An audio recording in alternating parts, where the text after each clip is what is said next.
Kenapa ada orang-orang yang su'ul adab, yang adabnya buruk kepada guru-gurunya? Karena dia tidak faham maksud dari guru-gurunya. Tentunya guru yang kita maksud adalah guru yang al-wasil Allah, yang mereka berkoneksi kolbunya kepada Allah Subhanahu wa ta'ala. Di dalam Al-Quran ada isyarat-isyarat yang terkandung mengenai adab ini. Ketika ada surat Al-Kahf, surat ke-18, ayat 28, ada perintah untuk membersamai orang-orang yang menyeru Allah pada saat pagi dan petang. Merekalah para guru, para mursyid, para wali. Tapi ada satu adab di situ, wala ta'du aynaka anhum.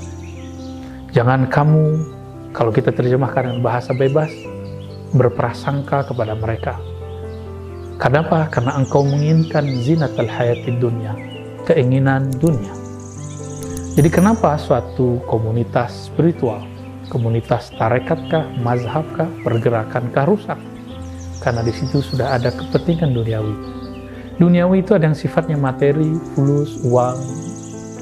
Ada yang sifat imateri, popularitas.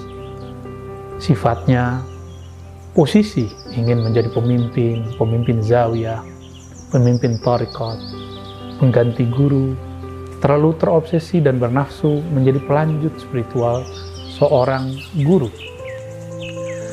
Ternyata inilah yang diisyaratkan dalam ayat ini.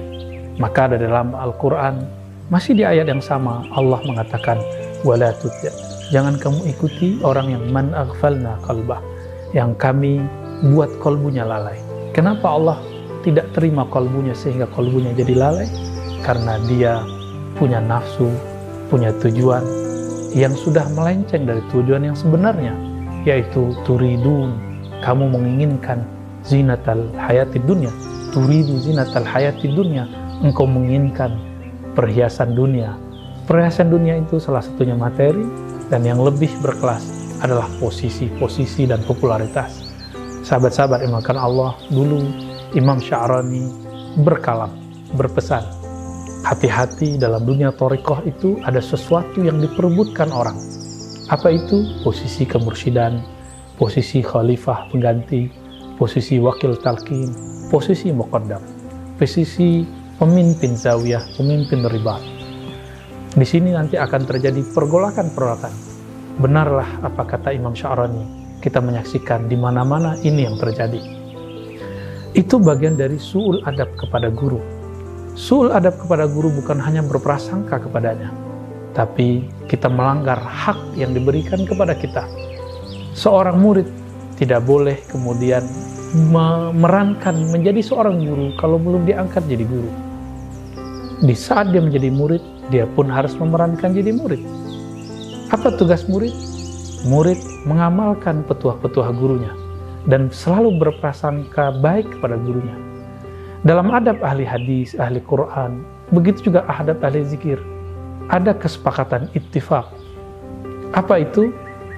Ayya'taqida jalalata syekhi. Begitu Imam Nawawi dalam Taqrib, dalam Tibyan, dan Imam Suyuti mengatakan.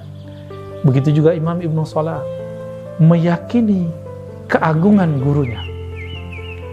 Kita tidak meyakini ismata syekh, kemaksuman guru, kita tidak meyakini itu. Guru kita tidak nabi, guru kita bukan seorang rasul, maka beliau tidak maksum, beliau tidak dijaga dari dosa, beliau hanya mahfuz. Apa arti mahfuz? Orang yang secara rohani dijaga, secara fisik tidak, secara zahir tidak. Batinnya meskipun terjebak maksiat cepat kembali kepada Allah. Berbeda dengan orang biasa. Orang biasa dalam taat pun dia maksiat, dalam taat pun dia merasa taat. Sedangkan para wali-wali Allah, dalam taat dia tidak merasa taat, dalam maksiat dia tidak berputus asa. Itulah mereka orang-orang yang disebut guru-guru rohani, mewarisi sisi al-muallim dari Nabi Muhammad sallallahu alaihi wasallam. Mari beradab kepada guru, hilangkan prasangka. Jika was-was itu datang kepada kita, berta'awuzlah, perbanyak baca surah An-Nas. Qul a'udzu birabbin nas. Ya Allah, aku berlindung kepada Engkau dari was-was syaitan dan jin. Wassallallahu ala nabiyina Muhammad.